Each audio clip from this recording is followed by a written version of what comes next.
Bom dia, professor, que é mestre em estatística, é professor do Instituto Federal do Pará também, né, tem uma vasta experiência nesse segmento das pesquisas eleitorais. Professor, nosso objetivo aqui é realmente entender como funciona uma pesquisa, tecnicamente, né, até que ponto as pesquisas são confiáveis, né, porque o Piauí vivencia um fenômeno em 2024 um pouco diferente, que é o alto número de pesquisas eleitorais, né? Muitas pesquisas registradas, algumas pesquisas com resultados bem diferentes, né? Então, gostaria que o senhor começasse explicando, né, como é que funciona a metodologia de uma pesquisa eleitoral e que aspectos são levados em conta para que essa pesquisa realmente traga um resultado que reflita o cenário que é vivenciado na campanha eleitoral. Bom dia. Bom dia aos colegas do estúdio e bom dia ao pessoal que nos ouve de casa. Realmente o Piauí tem uma grande quantidade de pesquisas eleitorais registradas. É bom sempre a gente falar para a população que acompanha o noticiário na TV, no rádio, que pesquisa eleitoral não é algo exato, é preciso, né? E há uma grande diferença entre exatidão e precisão. Tudo que envolve estatística não tem nada de exato. E se não tem nada de exato, essas pesquisas estão sujeitas a uma variação, que vai depender da metodologia, vai depender do que o Instituto está utilizando para fazer aquela coleta de dados. Então tudo isso é levado em consideração na hora de se determinar. Eu sempre brinco com meus alunos, no primeiro dia de aula de estatística, que todo mundo chega ali sem um conhecimento mais aprofundado, e pergunto, vocês acreditam em amostragem? Aí é consenso, em torno de 60% da turma diz, não, professor, eu não acredito, é impossível você pegar uma porção e aquela porção representar o todo. Aí eu faço novamente outra pergunta, eu digo, para fazer o exame de sangue, para ser tirado todo o seu sangue, para adoçar uma jarra de suco, você precisa beber todo o líquido? Aí ele diz, não, professor, o exame de sangue apenas com amostra funciona, do mesmo jeito, eu não preciso tomar o líquido inteiro para saber que o suco está bem adoçado. Do mesmo jeito é pesquisa eleitoral. Eu não preciso entrevistar todos os eleitores para ter uma previsão de quem está naquele momento à frente. Logicamente, preciso deixar bem claro para quem está nos ouvindo, né? Vou tentar falar de maneira mais simples possível, sem usar os termos técnicos da universidade, até porque a nossa ideia aqui é que a população entenda e saiba analisar uma pesquisa eleitoral. Professor, então vamos lá, já que o senhor tocou nesse assunto da amostragem. Teresina tem mais de 550 mil eleitores, né, uma média aí. E a gente tem acompanhado muitas pesquisas que tem 800, que tem 1.000 entrevistas. Até agora as que eu vi mais eram, nesse caso, 1.200 entrevistas. Quais seriam, obviamente, os cuidados, o que pode destacar aquela pesquisa como uma amostragem correta? Quais seriam aí os critérios, vamos dizer, que pode tornar aquela pesquisa confiável no que diz respeito à amostragem? Pois bem, a pesquisa eleitoral é baseada numa amostra, né? Essa amostra tem que ser cuidadosamente pensada.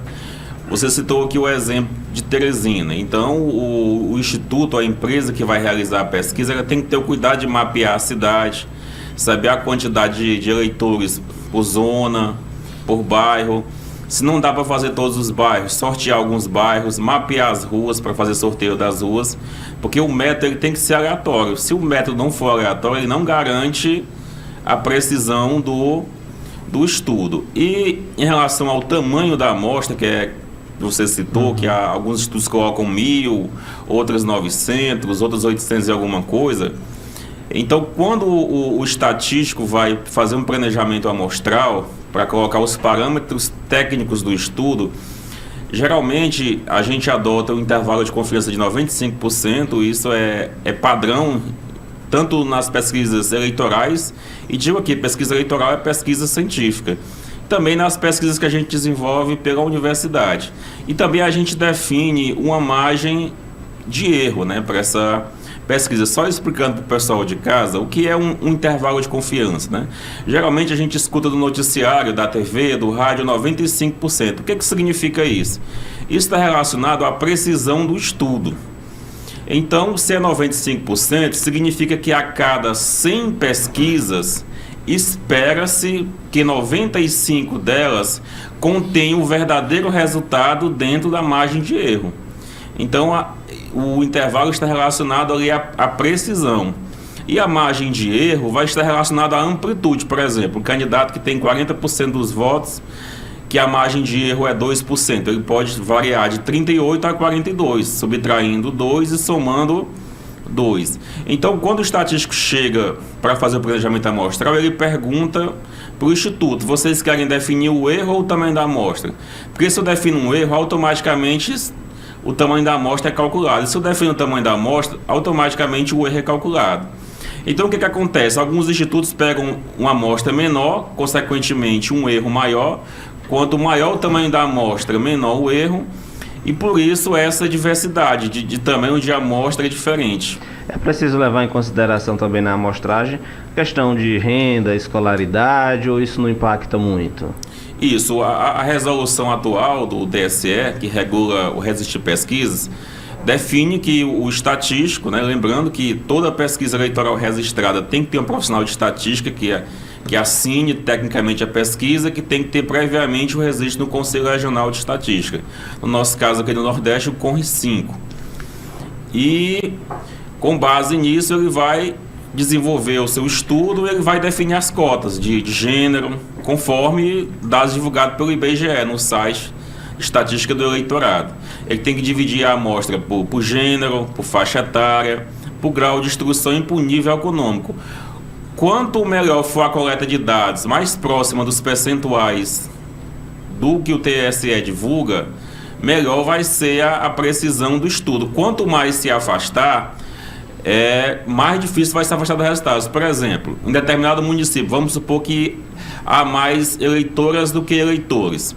Se ele pega uma amostra e coloca o contrário, mais do sexo masculino do que do sexo feminino, obviamente ali não vai estar representando muito bem a realidade, e isso pode dar um viés no estudo. Geralmente, quando acontece isso, porque a coleta é aleatória, quando acontece isso é necessário fazer uma ponderação, dar um peso menor a determinadas entrevistas, a fim de que os percentuais fiquem bem próximos do que o TSE divulga como oficial. Professor, no que diz respeito ao questionário, as perguntas que são aplicadas pelo pesquisador aos entrevistados, né? Quais são os cuidados que o Instituto, a empresa de pesquisa precisa tomar, até para evitar que essas perguntas, de certa forma, influenciem ou direcionem a opinião do entrevistado? Quais são os cuidados?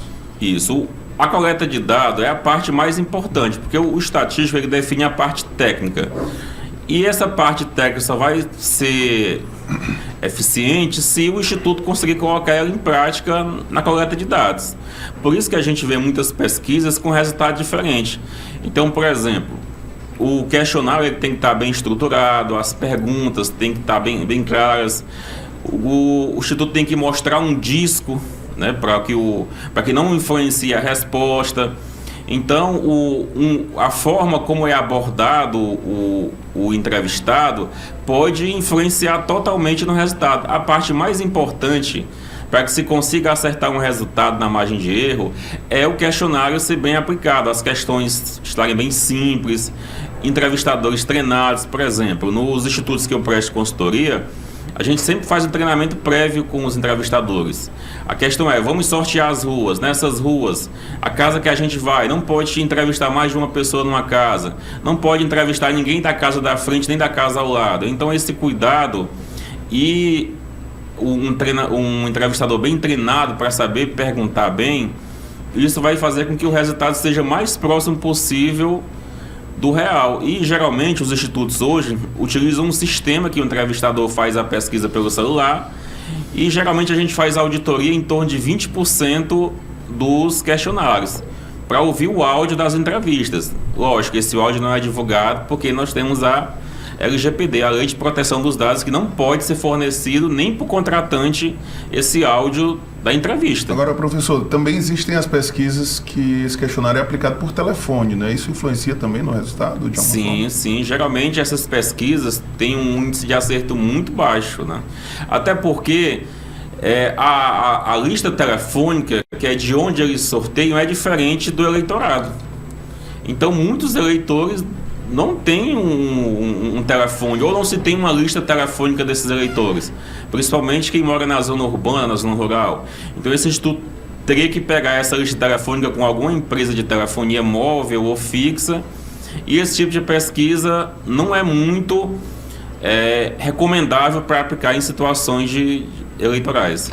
Professor, pelo que o senhor tem explicado, há uma transparência, né? Vamos dizer, há um procedimento técnico que deve ser cumprido na formulação de uma pesquisa eleitoral, e isso, de certa forma, até facilitaria uma fiscalização sobre esse trabalho, né, que está sendo feito. Como é que o senhor avalia hoje essa questão da necessidade de uma fiscalização maior sobre a questão dos institutos de pesquisa, sobre as pesquisas eleitorais? O senhor acha que isso iria prejudicar ou contribuir com esse mercado, né, já que a gente está falando de um assunto que impacta a decisão do eleitor?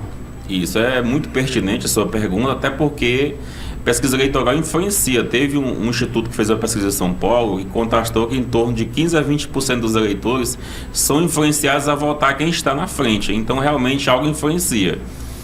Cada partido ou coligação, de acordo com a resolução, pode solicitar à empresa que realizou a pesquisa todo o seu sistema de controle, verificação, auditoria, inclusive banco de dados. Então, se algum partido ou coligação se achar prejudicado naquele resultado que foi publicado, ele pode, via judicial, solicitar toda essa documentação, todo esse controle, e o próprio partido consegue verificar se naquela pesquisa tem algo de irregular, alguma coisa que não esteja transparente, até porque quando se fala de eleitorado é algo muito sensível. Então, ter pesquisas mais confiáveis, isso é melhor para o pleito eleitoral. É muito comum a gente acompanhar no noticiário da capital, do interior, vários institutos fazem pesquisa para o mesmo município e resultados totalmente diferentes. Eu sempre digo, a gente tem que ter calma, porque se segue metodologia diferente, metodologia é um caminho para chegar a algum ponto. Eu posso pegar o caminho A, você pode pegar o caminho B, a gente pode pegar o C. É como a gente usa o GPS. Eu peguei hoje o GPS para vir chegar aqui na rádio. Então o GPS lá me deu umas 3 trajetórias diferentes, que eu poderia vir pela Cajuína, poderia vir pela Ponte Anselmo Dias. Do mesmo jeito é uma metodologia. Então o Instituto ele vai seguir ali uma linha. E a linha que ele seguir pode ser diferente da linha, por exemplo, que outro instituto segue. Vou dar aqui um exemplo. Em Teresina, o instituto pode fazer a pesquisa por bairro, pegando a quantidade de eleitores proporcional a cada bairro. Ou pode fazer também por setor censitário, que é a divisão administrativa que o IBGE utiliza, que inclusive a gente tem notado que as pesquisas feitas por setor censitário, que o IBGE tem a população de cada setor censitário disponível, são mais eficientes do que as pesquisas feitas por bairro. Porque é muito difícil no município você ter um plano diretor que diga, olha, o bairro X tem tantos, a população é de tantas pessoas. Às vezes nem o município sabe quantos eleitores tem naquele bairro, a população que vive naquele bairro. Então, metodologias diferentes podem levar a resultados diferentes, mesmo os dois seguindo fielmente ao que foi planejado. Professor, além dos aspectos quantitativos, né, de quem está na frente, quais são os percentuais de intenção de votos, as pesquisas também trazem os aspectos chamados qualitativos, né, que são muitas vezes avaliados até nas estratégias de campanha. Eu gostaria que o senhor explicasse, então, como interpretar uma pesquisa para além dos números, dos percentuais, né, das intenções de votos. Certo. Foi o que eu disse aqui um pouco antes da gente entrar ao vivo, que é muito comum os partidos contratam geralmente uma pesquisa, um questionário mais enxuto, que é aquela de publicar, e geralmente contratam uma pesquisa bem maior, mais ampla, que é de controle interno. Então, vou dar um exemplo aqui de Teresina, que a maior parte dos nossos ouvintes são de Teresina. Então, um contratante que queira uma pesquisa para controle interno, ele vai, por exemplo, saber em determinado bairro qual o seu percentual de voto. Então, um bairro que ele está um percentual menor, ele pode intensificar mais a campanha lá. Ele pode ter a intenção de voto por sexo. Eu estou muito ruim no sexo feminino, então vamos fazer campanha que eu cresça no sexo feminino, determinada faixa etária dos jovens, eu estou muito baixo. Então, o que é que eu posso fazer na minha propaganda eleitoral para que eu consiga atrair esse jovem? Então, ele consegue ver isso por sexo, ele consegue ver por renda, né? A gente vê que tem determinados candidatos que tem maior percentual em determinada faixa de renda e um percentual bem menor em outras. Então, essa pesquisa interna que eles utilizam, eles podem delinear a campanha. começar a criar meios e estratégias naqueles pontos que eles estão mais vulneráveis. Geralmente você falou qualitativa, geralmente para controle interno a gente pergunta muito por que você votou em fulano, né? Por que você cita fulano como intenção de voto? Então ele vai dizer o motivo, porque eu confio, porque é prestativo. Por que você não votou? Então ele vai dizer por que rejeitou. Então esses motivos dão um norte para o candidato, servem de subsídio para que ele dê uma turbinada na sua campanha. Por isso que uma campanha de qualidade, alto nível, é imprescindível uma pesquisa eleitoral, até porque ela serve para o planejamento. Como é que se planeja no escuro? Não dá para se planejar no escuro, precisa ter números e com base nesses números planejar as ações. Professor, rapidamente aqui, viu, Magela? Outra questão que tem chamado a atenção nessa eleição são as pesquisas para vereador, né? Pesquisa para os candidatos proporcionais, né? Eu gostaria que o senhor explicasse também um pouco sobre essas pesquisas e até que ponto, né, elas podem ter também esse mesmo nível de confiança, uma vez que são muitos candidatos, né? É um voto muito segmentado e os percentuais são muito diversos, né? As pesquisas aparecem às vezes o candidato com 0,10%, 0,15%. Como é que funciona a pesquisa no caso da eleição proporcional? Pois é, essas proporções para vereador acabam dando muito pequena porque são muitos vereadores, muitos nomes, né? Geralmente essas pesquisas, o percentual de não sabe, não respondeu é muito alto, até porque o eleitorado ali, às vezes se decide no último momento, mas amostras pequenas, né? É muito difícil o Instituto conseguir acertar o resultado para vereador. Então, por exemplo, com Teresina, né? Teresina precisaria ter uma amostra, né, de pelo menos 2.000 eleitores, que daria um erro aí aproximadamente 2%, para que a gente tivesse um resultado preciso para vereador, não para prefeito. Então, quando eles me procuram para construir, eu falo, se a gente quer acertar para vereador, tem que ser amostra grande. Porque se você é amostra pequena, o cara tem 4, 5 citações, vai lá para cima. Então, aí vai a questão do bom senso. Porque quando a gente planeja a metodologia ela é planejada especificamente para acertar a intenção de voto para prefeito, não para vereador. Para vereador é outra metodologia, que a gente pega uma amostra bem maior e tenta focar ali no quesito vereador. E também é importante acrescentar para quem nos ouve que a pesquisa eleitoral ela é como uma fotografia. Então, por exemplo, vamos fazer uma pesquisa, coleta de dados de 1 a 3 de outubro. Então, aquela pesquisa só vai refletir aquele período de tempo. Ela não é aplicável para o futuro. É uma fotografia do momento, né? Isso. Logicamente, a gente sabe que um cenário eleitoral não se desfaz de um dia para outro. Mas eu não posso extrapolar, dizer que o resultado que eu obtive hoje é o resultado que vai ter nas urnas. Professor, a maioria, principalmente dos políticos tradicionais, tudo que eles fazem, eles têm, né, como embasamento a opinião pública coletada através de pesquisas, né? Desde o discurso até qual segmento ele vai querer, obviamente, alcançar. Então, na verdade, eu queria mais que o senhor reforçasse essa questão de que a pesquisa, como o senhor disse, é algo científico, né? É um instrumento em que, seguindo as técnicas corretas, a metodologia correta, é um instrumento de confiança, né? E a gente fala assim porque, obviamente, a gente tem pesquisa para todos os gostos, para todos os resultados, mas a gente não pode confundir isso com a exatidão da pesquisa científica que pode, obviamente, que é retratada ali numa pesquisa eleitoral, se ela seguir corretamente, né, todo esse trabalho técnico que o senhor explicou. Isso, justamente. Os discursos, as falas do candidato, eles fazem muitas pesquisas quantitativas, que a gente consegue ver numericamente, e as qualitativas, que é a questão de comportamento, de modo que tudo isso influencia, né? Outro ponto também para a população que nos ouve, que é importante, quando vocês forem interpretar uma pesquisa eleitoral, que às vezes a gente escuta esse discurso, olha, foi realizada uma pesquisa em Parnaíba com amostra de 800, ou em Teresina com amostra de 800. Então, é muito comum no interior o pessoal ficar confuso com o cálculo do tamanho da amostra. Se a gente for realizar, por exemplo, uma pesquisa em Campo Maior, vai dar praticamente uma amostra de uma pesquisa que é realizada em Teresina. Então, a metodologia científica é um cálculo que não é tão linear, né? Não é, o município tem o dobro do outro de eleitores, então vai ter o dobro de amostra. Não funciona assim.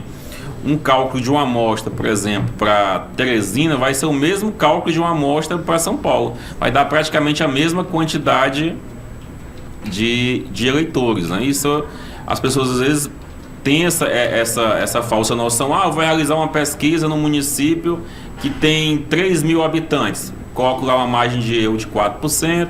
Vai dar praticamente uma pesquisa realizada num município que tem 60.000 habitantes. Entendi. É isso aí. Então, para você que nos acompanha, quer fazer sua pergunta, 2106-9927, tá certo? Ou você pode mandar aí para 2106-9927, mandar sua pergunta para o nosso WhatsApp. Bom, existe aqueles que ficam, digamos assim, que não acreditam nas pesquisas eleitorais, aqueles que acham que a pesquisa não está certa, não está correta. E um desses insatisfeitos é o vereador Edson Mello, que critica o resultado de pesquisas eleitorais. Vamos acompanhar no nosso comando geral. Eu posso dizer que a gente já ouviu falar que existe determinados institutos que frequentam às vezes a Câmara Municipal e outros locais onde os políticos estão sempre presentes, que determinados institutos oferecem os seus institutos para promover candidatos aí, diz que é no top 5, no top 10 a vereador. É estranho porque eu nunca ouvi falar nisso em nenhuma eleição municipal. Já se ouviu falar de se comprar pesquisa para o candidato majoritário, mas a candidata proporcional é bastante estranho isso. Bom, tá aí, né, vereador Edson Mello.